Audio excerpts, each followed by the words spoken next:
Chat GPT मध्ये 2 नवीन security features दिले आहेत। हे फीचर्स लॉकडाऊन मोड आणि एलिव्हेटेड रिस्क लेवल्स आहे। एआय युजर्सचा डेटा चोरी केला जाऊ नये, भारतात डिजिटल पेमेंट आधारशी जोडलेली सेवा आणि ऑनलाईन बँकिंग सोबत एआयचा वेगाने होणारा वापर, यामुळे हे फीचर्स अत्यंत महत्त्वाचे आहेत। या फीचरमुळे सायबर फ्रॉड आणि डेटा लीक होणार नाहीये। एलिव्हेटेड रिस्क लेबल फीचरमुळे थर्ड पार्टी वेबसाईट किंवा ॲपनं कनेक्ट होत असेल तर हे स्क्रीनवर दिसेल। यामुळे युजर स्वतः ठरवेल की एआय सोबत चॅट करायचंय की नाही।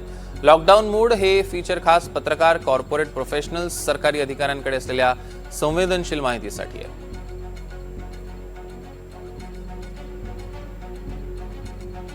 भारतीय रेल्वेनं एप्रिल महिन्यात काही ट्रेन्स रद्द करण्याचा निर्णय घेतलाय। नागपूर विभागातील गोंदिया स्टेशनवरील प्लॅटफॉर्म क्रमांक 3 वरील वॉशेबल एप्रन हटवून त्या जागी बॅलिस्टेड ट्रॅक लावले जात आहेत। या इन्फ्रास्ट्रक्चर अपग्रेडमुळे एप्रिलमध्ये काही ट्रेन्स रद्द केल्यात। बरौनी गोंदिया एक्सप्रेस 5 ते 26 एप्रिल दरम्यान केवळ दुर्ग स्टेशनपर्यंत धावेल। दुर्ग आणि गोंदिया दरम्यान ही ट्रेन रद्द केली आहे। शालिमार लोकमान्य टिळक टर्मिनस एक्सप्रेस 4 ते 24 एप्रिल पर्यंत शालिमारहून रद्द केली जाईल। Lokmanya Tilak terminus Shalimar express 6 April ते 26 एप्रिल पर्यंत लोकमान्य टिळक टर्मिनसहून रद्द असेल।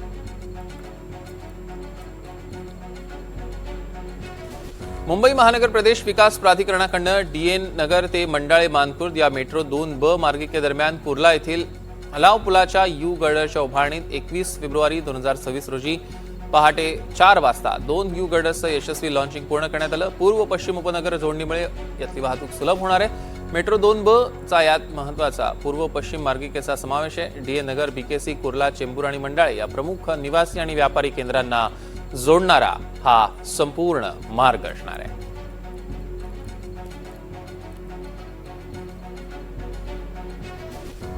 भारतीय विशिष्ट ओळख प्राधिकरणानं 1 अब्जाहून अधिक भारतीयांच्या ओळखीशी तडजोड होऊ नये म्हणून पुढील पिढीतील एआय वर आधारित डिजिटल सुरक्षा चौकट सुरू करण्यात आलेली आहे।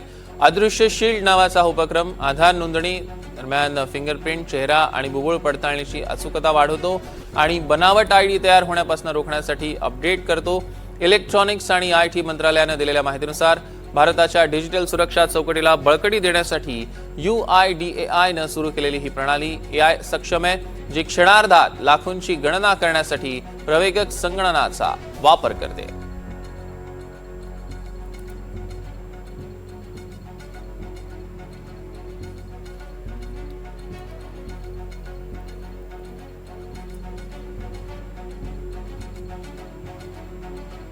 तर अमेरिकेकडून भारतीय हापूस आंब्यावर आकारले जाणारे 18 ते 50% आयात शुल्क रद्द करण्याचा निर्णय घेतल्यानं आंबा निर्यात क्षेत्रात सध्या उत्साहाचं वातावरण आहे।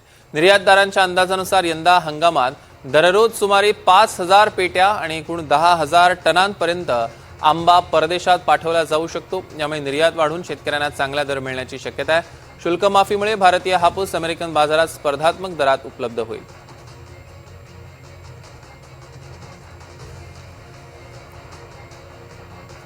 आणि आता आपण बघणार आहोत विविध शहरांमधले आजचे पेट्रोल आणि डिझेलचे दर। मुंबईमध्ये पेट्रोल 103 रुपये 54 पैसे, डिझेल 90 रुपये 3 पैसे। पुण्यात पेट्रोल 104 रुपये 89 पैसे तर डिझेल 91 रुपये 43 पैसे।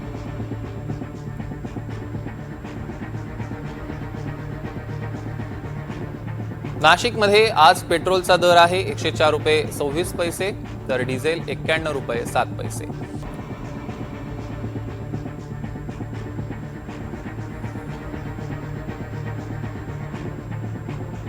आणि छत्रपती संभाजीनगरमध्ये आजचा पेट्रोलचा दर 105 रुपये 5 पैसे तर डिझेल 91 रुपये 56 पैसे।